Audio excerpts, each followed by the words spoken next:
Сәлеметсіздер ме, қалдарыңыз қалай? Өздеріңізбен амандықпен жүздесіп отырғаныма қуаныштамын. Бүгін қызымды ертіп сыртқа шықтым. Сонымен автобуста бір вақиғалар туылды.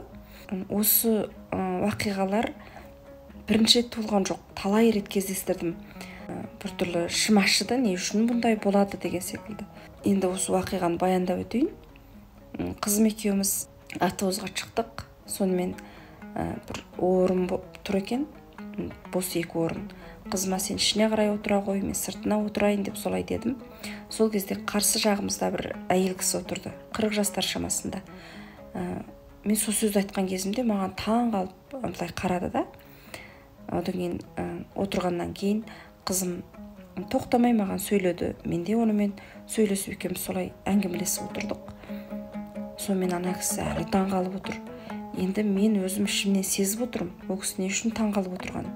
Біраздан кейін сұрады: қызыңыз қанша жаста, қазақшаны қандай жақсы сөйлейді, сіз өзіңіз қазақшаны не деген тұнық сөйлейсіз деген секілді. Одан кейін бір орыс апа да болды сол жерде. Ол кісі де бізге таңырқап қарап отырды. Мен бір күліп қана көп жауап бермедім, бірақ көңілім қатты ауырып отырды. Не үшін бізге таң қалады? Не үшін біз қазақ елінде тұрып, қазақ тілінде, таза қазақ тілінде сөйлеп жатсақ, ол таң қалатын жайт емес қой. Ол бір қалыпты жағдай ғой. Енді бұндай жайттерді мен көп кездестірдім. Ауламызда болсын, болмаса сол автобустарда көбінде орысша сөйлеседі. Екі қазақ бір-бірімен орысша сөйлесіп жатады. Балаларға орысша сөйлеп жатады. Енді қазақша білмейді емес, біледі. Бірақ қазақша сөйлегеннен намыстанам екен деп ойлаймын. Қазақша сөйлемейді, орысша сөйлейді. Енді мен өзім осы Алматыға келгелі 4 жыл болды ғой. Алғаш келген жылы, бірінші жылы, мен дәріханаларға, магазиндерге кіріп, бір зат алғаннан қысылатынмын. Өйткені ол маған орысша сөйлейді. Мен қазақша айтыңызшы деп айта алмайтынмын. Енді 1-2 жылдан кейін енді әзір айта алатын болдым.